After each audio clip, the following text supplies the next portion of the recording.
Mona Lisa, Mona Lisa, men have named you.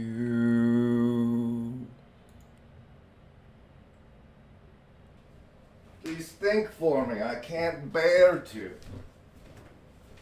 check the bathroom, the bathtub. She sleeps there sometimes. Water cleanses, you know. Washes dirt away, makes new. This one was made by a human. I usually use the robot one, but this guy, Brian Fields, makes them. And so, I do have a Patreon. Also, as a matter of fact, I also have Cash App. It's going to be long and messy. Hello, my name is Grimgriz on the internet. I believe I have evidence to show to you that I am deplorable. Please watch. I clicked on the heart right before I started streaming, and it does what it always does. It says, "We don't count your heart," and it took the number back down to the one before I clicked. That's so bogus. Oh my goodness! He's alive! Everybody's prayers have been answered. Gavin's back. Or the clone is finished and ready. One of the two. We don't know. First, I wanted to point this out. About incarnation and Neoplatonism and some other things. She's doing the thinking out loud with us now. I don't know if it's on purpose or if we're just influencing people or what's going on. But check some of this out. Okay. And so it's like that for every being. Every being has that reality, which is that its identity is above its multiplicity, right? It's higher than its multiplicity. So now do that for everything. Our bodies are in communion with the body of Christ. And that, I think, is incarnation. I don't think it can be any other way. For the multiplicity of our bodies to be as one, it has to be one in the greater body. God is the totality, but Christ is the communion of us. Again, social level. Oh, yeah. I wanted to make that announce. Over here on my channels, guys, I'm doing a playlist. I made a playlist of conversations and such. I pulled it out from the field sociology. And so far I've found 19 different appearances I've made for you to spin through if you'd like. But I think there's more out there that I haven't located yet. Here's a sample from Ned Flanders' Christianity with Chris Petkau. I'm angry at them for not seeing it. I mean, I'm like all the Christians I see, they're like, this totally isn't the mark. I know we have to have it to buy or sell, but that doesn't make it the mark. They did this before back in Constantine. Like the book, God said he was coming back, guys. Did he not? I don't know. But This guy is in the chat right now. Was because they never could prove themselves wrong. Like never admitted when there was proof, or what do you mean? Yeah, they would if they would find if they would look for it, if they were gonna look for something, they were gonna find it. I think in terms of the Great Reset and the way that things are going about, I don't understand how people are missing it now. It's you bring it up as if it's a conspiracy thing, which is not. You know what I mean? No, but but people see it as one. Yeah. Yeah. They prime all the people en masse to be familiar with rejecting conspiracies, and then the people en masse are going to believe that it's better not to have property. Anyway, they're like, yeah, renting stuff is fine. I'm obedient. I have money. It's great to rent things. I'm going to start at the end, because the end is the best, in my opinion. And as you speak, and when you speak with the right spirit, oftentimes the words that you are saying are a kind of reflection on what you've just said. And that's why the end is sometimes the place to start. Or under the bridge. But that doesn't mean that you cannot renew yourself and reinvigorate yourself and recharge yourself. Because at the end of the day, that's what life is about. Just look at your own breath and heartbeat. No matter how old you are, it doesn't say, okay, I'm breathing on the fumes. I'm breathing on past experiences. Or I'm breathing, or my heart is yesterday's heartbeat. No, every moment your heart beats anew. So life is invigorating. That's the, like, this is the most important point. Everything he says before it is important as well, but this is the most important point. Possibilities seem like stars, unsure whether they should be burning, unsure whether I should be wishing on old light or new tree roots writhing, bleeding out, leaving them to know what I am not. And it still feels like loss. It still feels like loss. It should not, but why does it still feel like loss? Help! Help! Why won't you help? What is this chase? Not a rainbow, not a cross, not a curse, carrying all of it upon your back, carrying me upon your past. A shadow. I am a shadow that is cast, but what I am in a now that is not here, and a you that is not there. You cast an aurora above its cliffs and swing above its flares. Don't leave. I pass my voice, past my breath. I can't feel my legs. In darkness I feel it all come, but I will not let it come, I will become. I will not let it come, I will become. I will not let it come, I will become. Sherry's talking about what good or what suffering ultimately becomes, which is something redeemed and good. But in that sense, somewhat becomes abstracted because this is Jedediah's son, right? That he's connected. This is what's happening. This is what's real. I've always been amazed by the statement or by the label psychological warfare. There can be no such thing as psychological warfare. Ladies and gentlemen, this is the voice of Frank Herbert.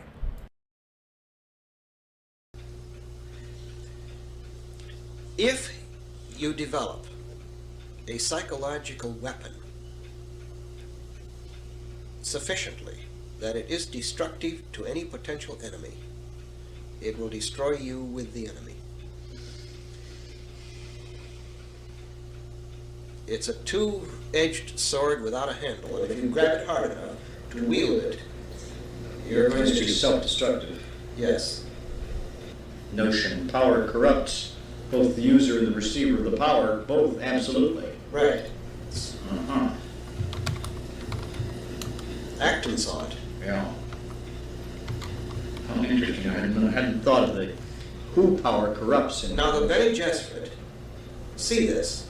Mm-hmm. See how they keep themselves in the background. Yes, that's true. They want a user of power they can control. Mm-hmm. I see. This is Deplorable Rhapsody, because I want to remember the mama part and not put it in this live stream, and I'm deplorable. It's fine. I'm a sewer person. It's okay. You guys enjoy your Taco Bell, but I do have a Cash App and a Patreon. Speaking of which, cha-ching!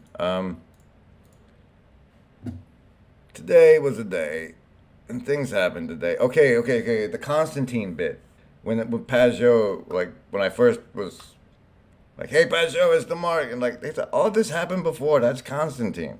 So, when the algorithm offered me the opportunity, I watched a couple Constantine things. Here's the truth of the Council of Nicea. The truth about the Council of Nicea. The Council of Nicea. Before this occurred, there were several different competing views of Christ. Then the Emperor Constantine assembled them all together to decide on one view of Christ. They met for days, fighting and bickering, until finally the current view of Christianity won, and the divinity of Christ was declared. Eusebius of Nicomedia baptized Constantine, effectively symbolizing his siding with the Arians. After Constantine's death, the Arians continued to gain more ground against the Orthodox view. The Arian bishops that Constantine had favored used their political power to fight against Christianity. Constantine was succeeded by 2 Arian emperors in the east who worked with Arian bishops in an attempt to override Nicea and write a new creed. Although Arians were still in the minority, they were given much more political power, which they used to try to stamp out Christianity. Many Christian leaders were forced into subscribing to creeds that did not favor either side. Jerome later described this time period as when the whole world groaned and was astonished to find itself Arian. There's one the woke can use, eh? Ah. Yeah, all that favorite YouTube channel means I kind of have to do a horrible one now to scare some of the lightweights out. You guys, it's fine. No, so, but then then there was this. Then there was this. At the beginning of the Christian movement, Jesus' followers were fed to wild animals for Roman entertainment. Then, as the story goes, the Roman Emperor Constantine had a vision of the cross, which inspired him to adopt Jesus as his savior. As a result, the West became Christian. But did Constantine really convert to Christianity? Or are modern Christians worshiping a version of Jesus created by a die-hard pagan? This 12-meter statue of himself. And not surprisingly, the statue came with an enormous head. Built into this statue's healthy hairline may be evidence that Constantine believed he was more than a mere representative of Apollo. There are dowel holes that certainly were for some kind of insert, and it seems likely that it was for a rayed crown. There's a good bit in here somewhere about Mithras, but I can't find it, so it's not meant to be for now. This part's neat. Slight modification to it. He replaced Apollo's face with his own. But what's even better is the tradition continues that in this statue, he put a relic of the true cross. So he's attaching relics of Jesus to, or inserting them in this statue. So he erects a statue of himself, and this statue depicts him as Apollo, but for good measure, we've got a little bit of the true cross mixed in. Yes. Did Constantine pull off the Did he? We game the algorithm. You know, if we do this, if PewDiePie does some commentary on Nietzsche, let's weigh in and we can game the algorithm and get up above zero. And that, in fact, they have done. And in many ways, I would have to say I wasn't smart enough to realize what I did. I did mine a little bit more accidentally, but after I did it, I began to realize more of how this works. I was a little less interested at that point in the internet and the way that it's going to impact just about every other area of our society. But yeah, so a lot of people ask me for my commentary on his response to Jordan Peterson, and his assessment of Peterson. And especially Jordan was responding to... Jordan was punching down, Pastor Paul, and you're lifting up. Hey, Magic. After browsing many religious texts, I decided to do whatever works for me. Now, there's a bit in here, though, that I'm trying to find now, where he says, where he talks about what I was like, that's a shadow beholder. Are helpful for me to find later. And I've used that quite a bit with the clip with Stephen Smith and Tara Isabel Burton and Ross Douthat on why Marianne Williamson's didn't found a church, because that's very interesting to me in terms of the platform question. So when I see these shorts coming out on Jordan Peterson's channel, okay, it's obvious that Jordan Peterson Inc. is trying to figure out strategy. I love how like all the Jordan Peterson clips channels are doing like slapping stuff on his prayer thing that's 5 minutes long, and that's neat. It's like he tossed some bones out to the crew. So somewhere in here he talks about how like he's seeing things because it's recommending it to the stuff you guys watch for watching him, and like that part on how the algorithm is playing along with the beholder thing. You know, it turns out that'll be like community recommendations. So okay, so It works out like this. If you and I both watch Paul, and then I watch something, it's more likely to put the something that I watched in your thing. And in the part Paul talks about it, it's the Owlkitteh. So I guess I should demonstrate the Owlkitteh. That's the one I saw. Jurassic Park, but with a kid. Let's look at Klaus. What we are dealing with here is a Family Island. You yell barracuda. Everybody says, huh? What? You yell cat. We've got a panic on our hands on the 4th of July. Oh, the sources list for this is going to be ridiculous. So, like, in this way that we're now using our communal virtually not aloneness, we can see what the algorithm's feeding us and why it's feeding us and try and back engineer it and then manipulate it. Because frankly, if we can decide what other people are seeing that way, then it's a manner in which we can steer the panopticon as long as we stay within community guidelines. There is no agency. We want what's best for you. Oh, no.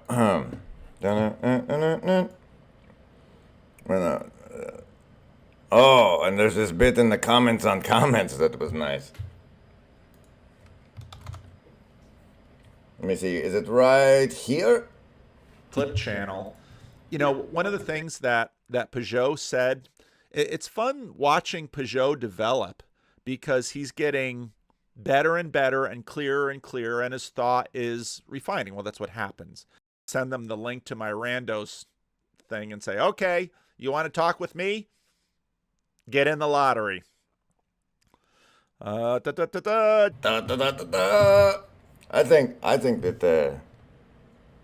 that Paul and I should have a conversation that only gets released on my channel, so he can like take off his pastor hat and just talk. I don't know. It's just a notion I had, you know. I have notions sometimes. There's also this guy doing this stuff. I can't keep up, but a friendly neighborhood Semite is helping people get through the health insurance enrollment. So if you need help with that, swing by our community friend, Jacob the Semite, also known as faturechi. Like that. That's how you spell it right there. Time of year, you might have noticed. I mean, there'll be a link, you know, but let's make it happen. This is a musical interlude. Taking time seriously, said Naked Rosicrucian. And I have no idea why, but there you go. Okay, there's a thing.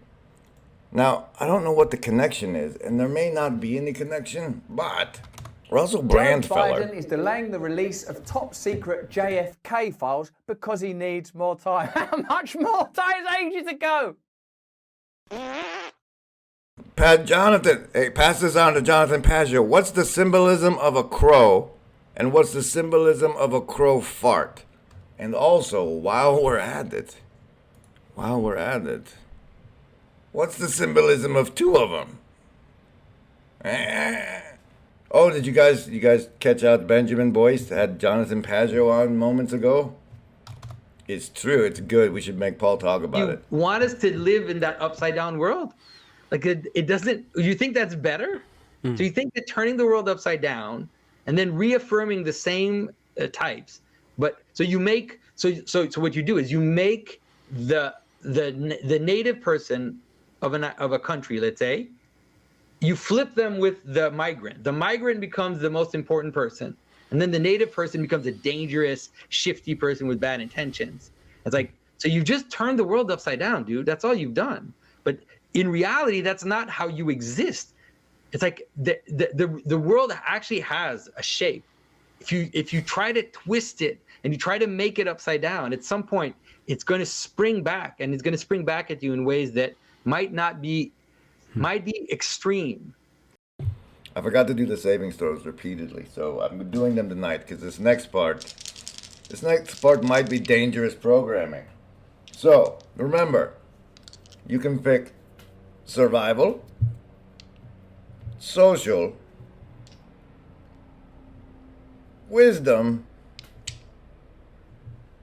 or heart. And here come the saving throws. Those who picked survival get a 9. You socialists get 16. The wise, 15. And those of heart, 19. That's the night. There, that one, 19. Wait, like a lot of heart in this episode. A lot of heart. I don't remember how it started that I started watching this guy, but I watched this guy. And it came to pass that, well, he's a really good guy to watch for when you dump a lady. Because you can be like, I'm sorry, you've just suffered narcissistic abuse. Here you go. This guy can help. Not that guy. This guy. I started watching this guy. He works a lot with the other guy here. And the other guy here is the one, it's his channel this video's on. Because this one is, he's learning from the other guy. And the other guy's a definite narcissist. It's good times. Let me see if this is the part. Here comes the narcissist. And he's offering you a second chance, a second dose. He's a drug dealer. He's a drug dealer. And he's offering a drug that no man alive, the man was not born yet who can resist. So you're right, healthy people will fall for it. And the unconditional love unlocks the symbiosis. Because you receive unconditional love only in the symbiotic phase. So the minute you receive it, it triggers symbiosis. You are catapulted back like a rocket, zoom. You're catapulted back to age 18 months. And here's mother in the form of the narcissist. And he offers you this acceptance and admiration and adoration and idealization and so on. And you sink deeper and deeper because you're a baby. You're becoming, the infantilization process is never stopped. You regress up to probably 3 months, according to some studies. So it's a seriously dangerous process. Why? Because when it stops, you're 3 months old. You don't have the capacity to separate from the narcissist anymore. You are in a symbiosis called shared fantasy. So you can't separate anymore. You can't grieve even. You can't grieve effectively because if you give up, you are giving up on yourself because you are the narcissist. You and the narcissist are one. It's called fused self-object. You're one object. No, this one. I was watching this guy. They basically it's a survivors of narcissistic abuse community, and apparently Vice was going to do a hit piece on them, and it's a lot of drama. But the thing is, that I was watching them talk, and they make it. Okay, yeah, so they basically have a community for people who feel they've been narcissistically abused and people who watch videos about being narcissistically abused. And they're getting to the point now where, like, they've been doing it for so long and thinking about it so long, they might actually be making some progress. And they're talking about how the Diagnostic Statistical Manual for Mental Health Disorders is going to be updated with this new thing, which is called, like, prolonged grieving disorder, which used to be something else. And they're related to the whole narcissism thing, as what happens is like somehow the narcissist doesn't get properly mothered. The gist of what they're saying is like the narcissist gives you like a motherly love, which shoves you back into childhood, and then you start giving motherly love to them because they never had it. And that makes this weird cycle that when it gets ripped away, because you're in this symbiotic relationship with it, it really screws you over. Yes, the beautiful ones. And I was thinking about it. It's like, okay, so then I extended it up. Because, like, first the government was our dad. And over time, the demand has been for it to be our mom, to take care of, feed this, we want the state to show us unconditional love and expect, we expect that sort of treatment from it at this point. And so I think it's meted up, It's like, you get it. You're smart. You know what I'm talking about.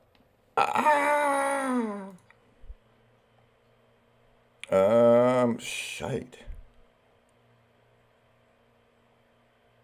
Oh no, I don't have any more watch. That was it. That was the Rhapsody part, and now I'm wow. This is nowhere good or as clear as I was hoping.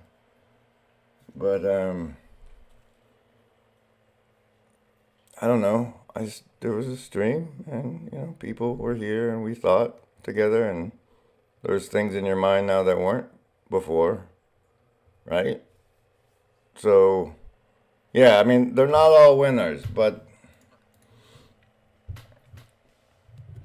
if it's bad mothering that makes someone a narcissist, and then like a narcissist can interact with a normal person and screw them up, they do talk about how to get out of it at the end of that. So you go check it and give it the view. Then it's really like, you remember when Peterson came out with that stuff about how, like, if the kids don't get roughhoused right by their dads when between 2 and 4, it fucks them up real bad. So like, this is like looking at the mom side of that, of how that fucks them up. And I think it's important. And I'd like to make a special thank you to my shadow cabal. Oh, this one. Gideon, Gavin, Didi, and R.